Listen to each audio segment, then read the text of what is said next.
So right now, though, we are going to be looking at a very interesting duo, that is Zahir Parker and Khalil Aleka, who have recorded a series of podcasts under the banner AccidentalMuslims.com. Last year, in fact, it goes back many years. I've been listening to podcasting for the past 4 or 5 years.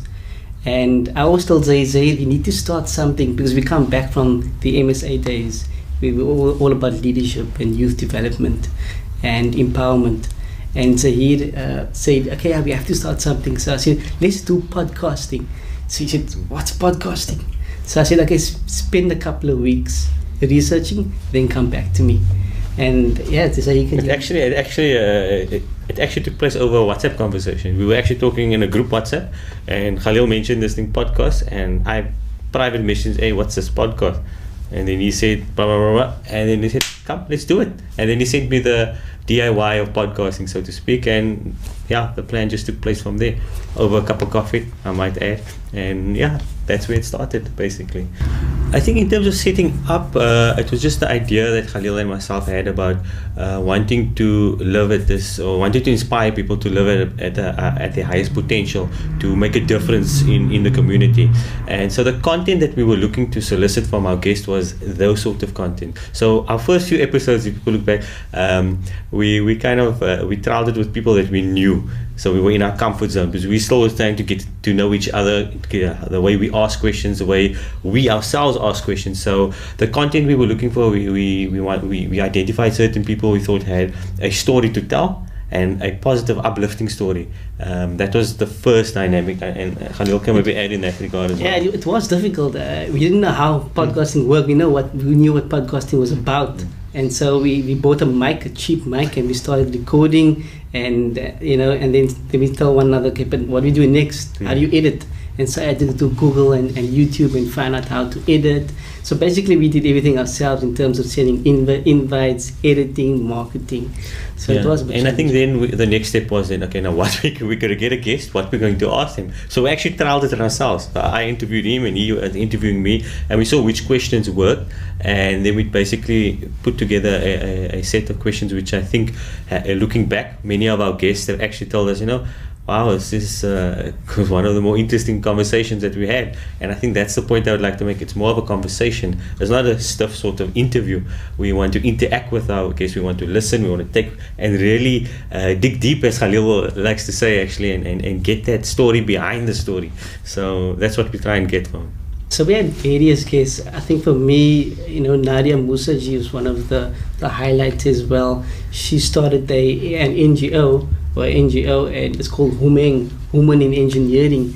So she started in Cape Town 10 years ago, but now she's going to Brazil, she's going to Colombia, and Argentina, and Europe, and South Asia. She's starting to build that community. So that was really inspiring. She's also a global shaper on the World Economic Forum as well. I think what's fantastic about all our guests is that in each capacity they've all added something, and when we study it and we try to package now the episode that we're going to air, and we actually realized the value bombs that comes out of each of the episodes was fantastic. I mean, I remember our guest Yusuf Mohammed, he mentioned a quote his father gave him. He didn't get into business to make millions, but to look after his family, and that hit home, especially in today's society where we are rushing to get the best cars, the best houses. This gentleman was worried about the family. And then another guest, Marwan Sasmin, he told us about the story of how he came to his name Pigeon Pie. It stems from the days his parents were in District 6, and all of them. One of our guests, Iman Malaka, I remember Telkom knockout. Back in the day, I used to SMS, I want Kaiser Chiefs on the thing. In the episode, I learned that she actually built this system that navigated the SMSs. So all these stories are fantastic, and all the guests actually added a different dimension. There's also Fatima Jakut. She's a Muslim female senior pilot.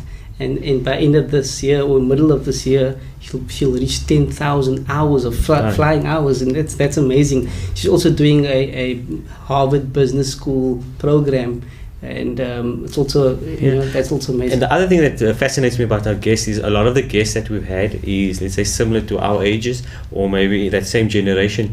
And what's fantastic, and this is for me the real essence of what I like about AccidentalMuslims.com, is the fact that You know, when we're younger and you look at the so-called leaders and shapers 20 years ahead, those people that we grew up are now taking these leadership positions, and they're making a difference. They're becoming the change makers in society. And I think that's kind of, you asked the question earlier about what sort of topics or what sort of guests we're looking for. Those sort of people that's enabling change. And it's not just the CEOs or the professionals. We're talking about the entrepreneurs, anybody that's making a difference in society. That's the type of guest that we want. For me, firstly, it's about getting closer to the Quran. You know, I before many years I used to try and finish a khatam quickly as fast as possible. But what I've learned over the past 2 years is trying to understand the Quran, understand the message. So I even though if I want to learn one surah for the whole Quran, for the whole Ramadan, and understand the meaning, the message from that. So it's Quran, and then also family. I think family is important. Having that iftar is together. I think that's what's important. No, I think that's fantastic. I like the aspect of taqwa building. Someone asked me the question yesterday, in fact, and I said taqwa building because as an individual, if I want to impact society, I want to be a better father, I want to be a better son, I need to develop myself, and I use this month hopefully to discipline myself even more. And what I do, I hope I can sustain me throughout the year. So I'm trying to develop taqwa in that regard.